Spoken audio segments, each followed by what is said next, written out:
UPSC परीक्षेत all India 93व्या रँकसह IPS पदाला गवसणी घालणारा सांगलीच्या खानापूर तालुक्यातील बेनापूर गावचा विवेक शिंदे।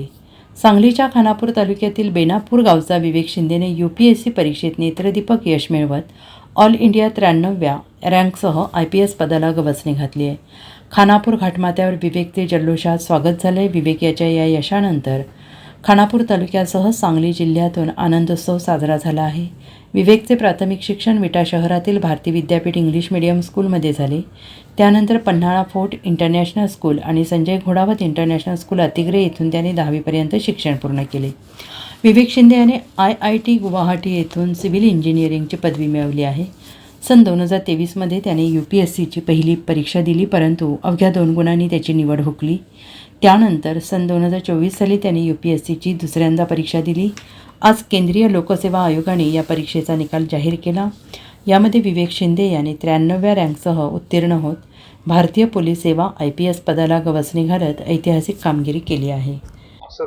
माझं प्राथमिक शालेय शिक्षण हे विटा येथे झालं। भारती विद्यापीठ मध्ये मी 5वी पर्यंत शिक्षण पूर्ण केलं। त्यानंतर CBSE पॅटर्न हे पाहिजे होतं, त्यामुळे मी पन्हाळा फोर्ट इंटरनॅशनल अकॅडमी इथे 2-3 वर्ष होतो। त्यानंतर 10वी मी संजय घोडावत इंटरनॅशनल स्कूलमध्ये केली। त्यानंतर 10वीत जरा चांगले मार्क्स मिळाल्यामुळे IIT हे स्वप्न दिसू लागलं आणि त्यासाठी मी 2 वर्ष पुण्यात राहिलो। त्यात माझं IIT मध्ये सिलेक्शन झालं। IIT गुवाहाटीमधून मी ग्रॅज्युएशन केलं।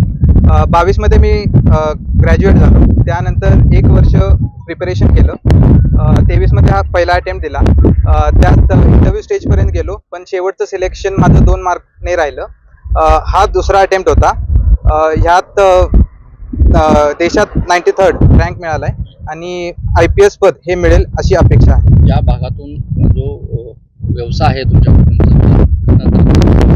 किती अवघड होतं? अवघड तर काय नव्हतं, कारण की आम्हाला पहिल्यांदाच ध्येय दिलं होतं की ह्या व्यवसायाच्या पलीकडे जाऊन आपल्याला काहीतरी करायचं आहे।